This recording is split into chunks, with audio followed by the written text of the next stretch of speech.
pretty much blind pain right now. Too blind to see a type. Oh my God. I can feel it when I put too much pressure on it and it's going to blow, like I'll be walking around with or without the brace. With the brace on, and it blows. I feel my hip, it's going to blow like in the next step or two. Because you can feel it start to happen. And I know I need to hurry up and get off of it.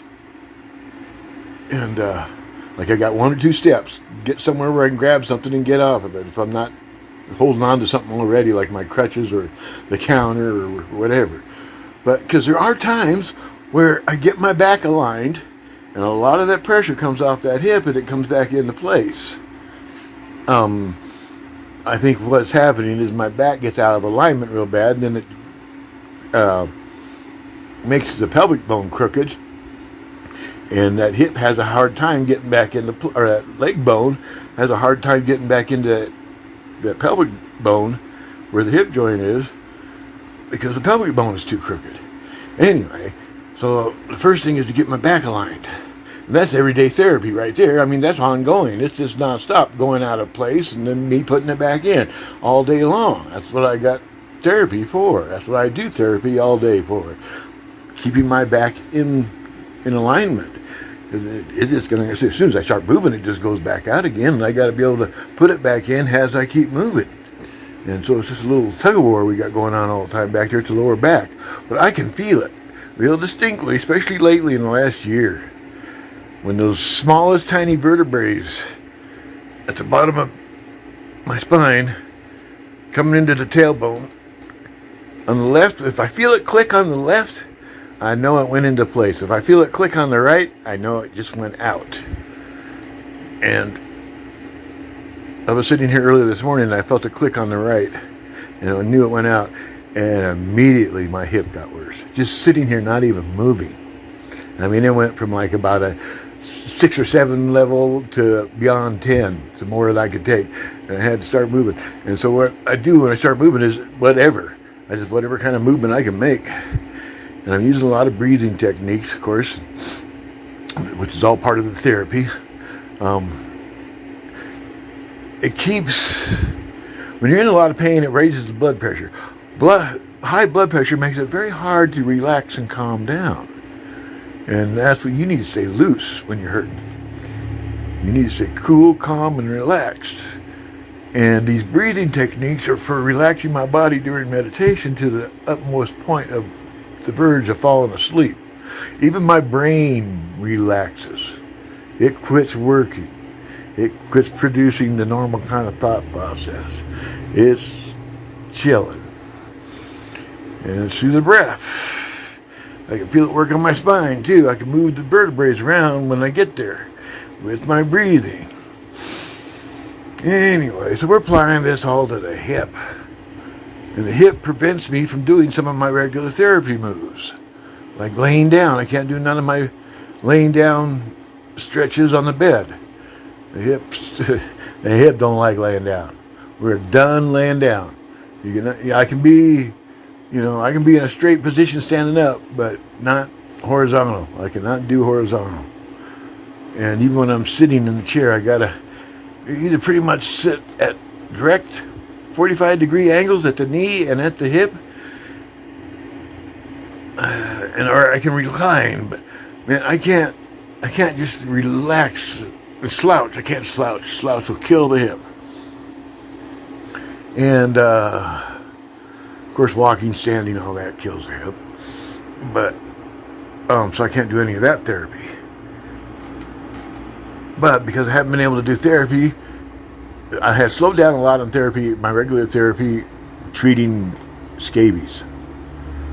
I just didn't have enough energy and strength to do both in one day, or anything more than one thing in a day. If I go get groceries, I'm not going to do scabies treatment or therapy probably. It's too much. If I try to do therapy before I go to the store, I won't go to the store. I won't have enough energy left. So I know just not to try to mix those things anymore. It's one day at a time, one thing at a time. And a lot of times I just had to skip therapy. And my back kept getting worse, and I kept pushing through it ever since Christmas. last winter thinking, every winter it gets worse, so, you just got to push through it. But then springtime came and it never really got no better, and I just kept pushing it. And I think I pushed it right up the steps until my hip gave out. And now here I am, because I wasn't doing therapy, because I was trying to take care of scabies too much. And I didn't have the right chair. My chair had gotten loose and sagged out, and I needed to replace it.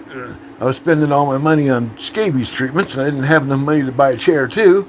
And it was lower priority compared to scabies at the time. I kept thinking I could get by without it, but it had really started to sag. And so all my regular chair therapy was becoming totally ineffective, even what I was doing, which was very little. I was too busy putting oil on.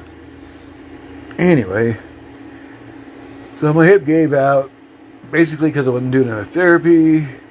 And now I'm in too much pain to do any scabies treatments. What scabies I have gotten rid of is, there's a little bit coming back, but they're not much. And I can kind of keep them down with a little bit of rubbing alcohol, but I haven't been able to do a full scabies treatment in weeks, ever since I hurt the hip. Forget that. There is too much pain. There's too much movement involved in that. You can't reach, I can't reach down past my knee. Can't even reach the back of my head. All that puts too much pressure on the hip, moving your arms around. Pressure on the hips, turning your torso 1 inch. Pressure on the hip. You can't do none of that. Your hip's out. You got to stay still.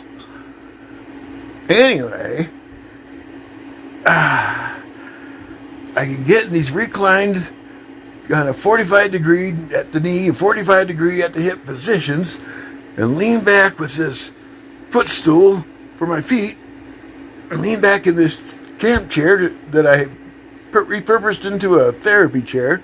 It's the best one. I've been using it for years. I have to replace it every year, though. I finally got it replaced this month. I'm able to do proper sitting therapy, and it's the only position I can really do. And the only thing I can really do from here is rock. I can rock just a few inches, back and forth, back and forth. And when it's hurting real bad, the rocking helps. And guess what? It loosens that hip up. It's the one little therapy that I can do to actually loosen that hip area up and have it rotate back into place. So that's where I'm at. I'm exploring and developing new ways of physical therapy in my chair, and in my bed, and in my standing up positions that are relative to this movement in the chair, or similar. And there's a lot of swaying and rocking motion that's all you can really do with it. You can't really walk. You can't really just stand.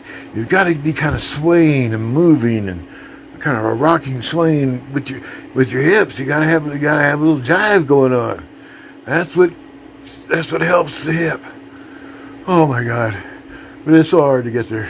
All right, I'm done. I'm out of here. Love you. Bye. Hope everything's going okay.